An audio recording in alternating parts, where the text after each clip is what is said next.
Welcome to the MMT studio. I'm Christina Fuges with MoldMaking Technology, and today I am here with Glenn Starkey of Progressive Components. Hello, Glenn. Hi, Christina. How are you? I'm good. How are you? Are you new in this industry? I haven't seen you before. No, I am not new. It's been 25 years. Wow. And you're not new in this industry either, right? No, we're oldie, moldy folks, Exactly. I guess. All right, so speaking of that, so Progressive, you're rooted in mold making and mold design, and you specifically focus on making products for the mold maker and the molder. And that comes Correct. down to your team and their expertise and their understanding of, let's face it, the unique challenges, that's what this magazine is based on, of a mold builder. So let's talk about your people, your team. Do it. Who Okay. makes up your team, and how the heck do you stay on top of these challenges? Well, we've got a great team, as you might suspect.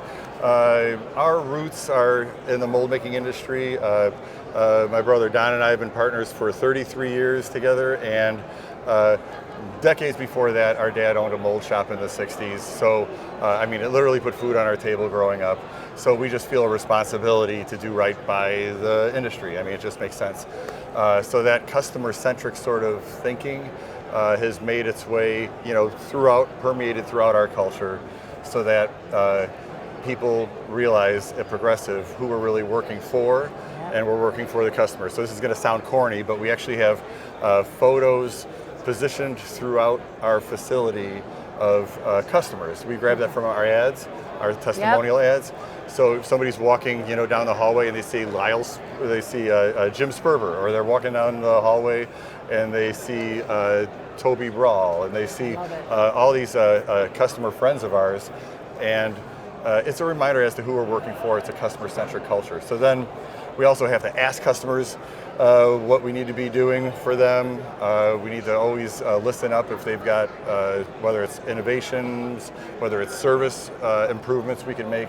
All along the way, we're always trying to do right by our customers. I love the listening, because it amazes me sometimes how many technology developers don't actually listen to what the customer's pain point is and what their actual need is, and they develop technology that's peripheral. So that's... But still taking it with a grain of salt, because maybe one customer asks for something, a second customer asks for something similar, and then sometimes you just have to take a kind of a composite of that and then come out with something, and then hopefully it's coming out with something that customer A, B, and C says that's a good idea. Exactly. So. Not just a one-off for one customer, right? Right. Although sometimes it could be. And sometimes, rather than maybe if somebody's just, fighting a day-to-day war and we're asking them what we could do for them, it might be kind of like the same component but maybe costing less.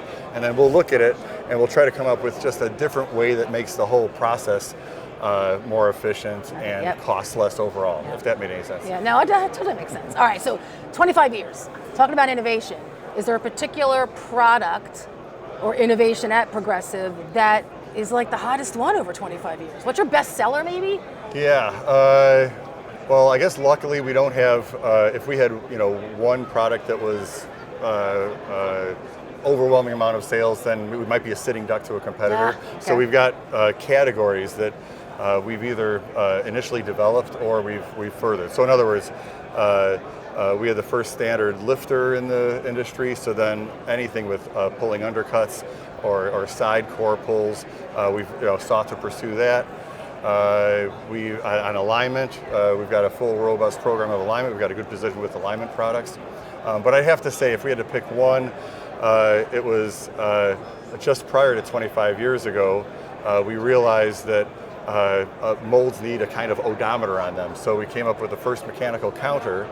We tied that counter into a PM program, and then over time, instead of a counter, we developed a monitor to that that ties into. So we created the mold monitoring space. So it's really rewarding when there's a customer in Michigan and they're watching their molds run in Ohio and Mexico. And that's a space that we created, and we keep, pursuing to take it further and further. Data. Well, right? yeah, and just an understanding of what one's fleet of molds are doing, and is there any problem areas? Is there a problem child mold that needs attention? Somebody could have 500 molds running. They can't be overwhelmed with data on 500 molds. They want to see is something not performing and needs some attention.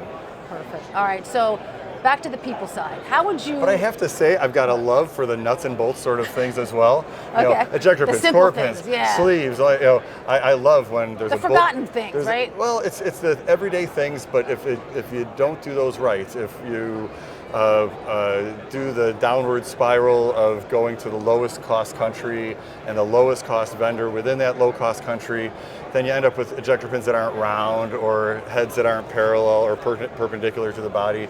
And it's like you got to do a good job on that stuff too. So Actually, that's a I good love point. innovations, but it's equally rewarding to do a good job on the essential basics. stuff every day. Yeah. Yeah.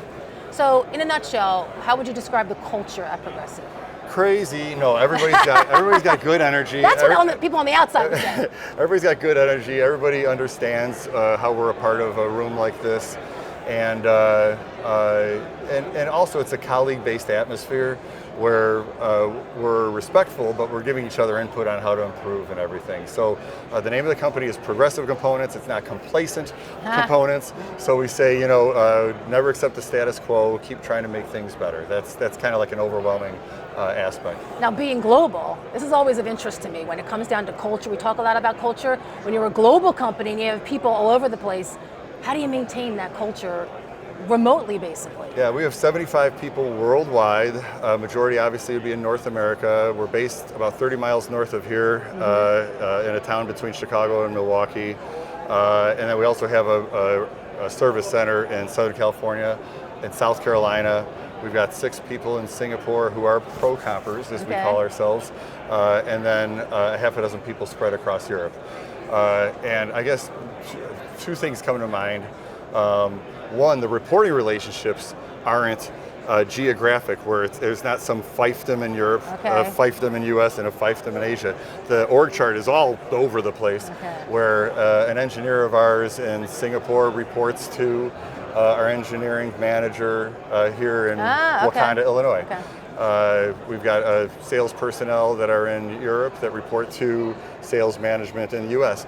So it's not broken into 3 different kingdoms. That's one. The second, we've got a little internal company newsletter called These Progressive Times, and it gets mailed to the homes of every pro-comper throughout the whole market.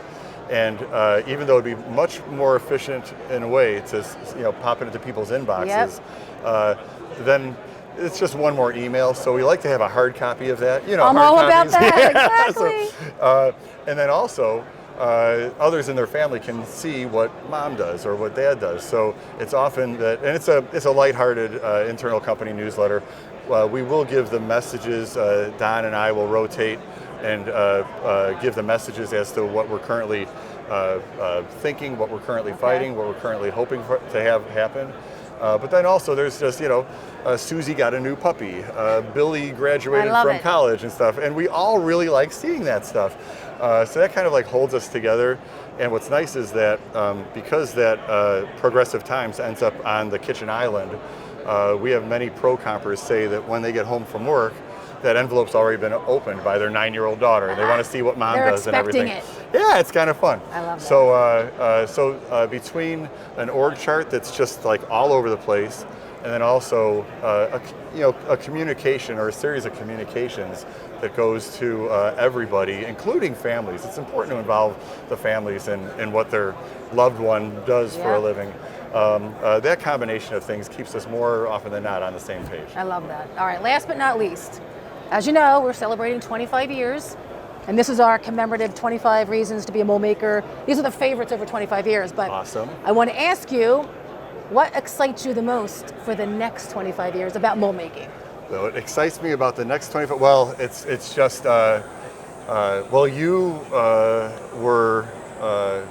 allowed me to write a series of articles in the year 2000, growth strategies for the U.S. mold maker, and we reported in those articles impressions and lessons learned from doing trade missions in China and in Mexico, and how that motivated us. And at the time, we were really hitting the point of like, some products you want to be manufacturing closest to the consumer, and we're also a big theme was that there's an advantage for the U.S. mold maker to be able to service what they sell to the U.S. molder.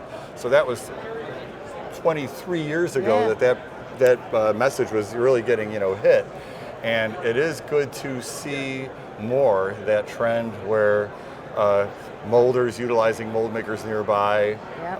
That the whole regardless of the cost difference, if it's within a margin of competitiveness, that there's a value to working closer to the mold maker. So in a nutshell, what I feel most optimistic with your pop quiz question, what I feel most optimistic for is that paradigm that has shifted of molders and OEMs working with mold makers close by, not for the cheapest mold, but for the most successful product launch. That's the idea, after all. Yeah, that's the end game. So yeah, I am encouraged with the decade ahead. 25 years is a long time to think out. It is. But it's not too crazy to think about. Went really fast. It's not too crazy to think about the next 10, the next 15 years. And then I'll let that be somebody else's problem. NPE 2039 will be my last NPE. And you'll pass it on. Big party. There you go. Oh, I can imagine. We'll see. It's a goal. Well, thanks, Glenn. Thank you so much. Thank you. Thanks for down. what you and your team have done for the industry. And same to you. It's hard to imagine what our U.S. mold making industry would be without the energy that you guys brought to the table. Thank you. All right. And for everything mold making, visit moldmakingtechnology.com.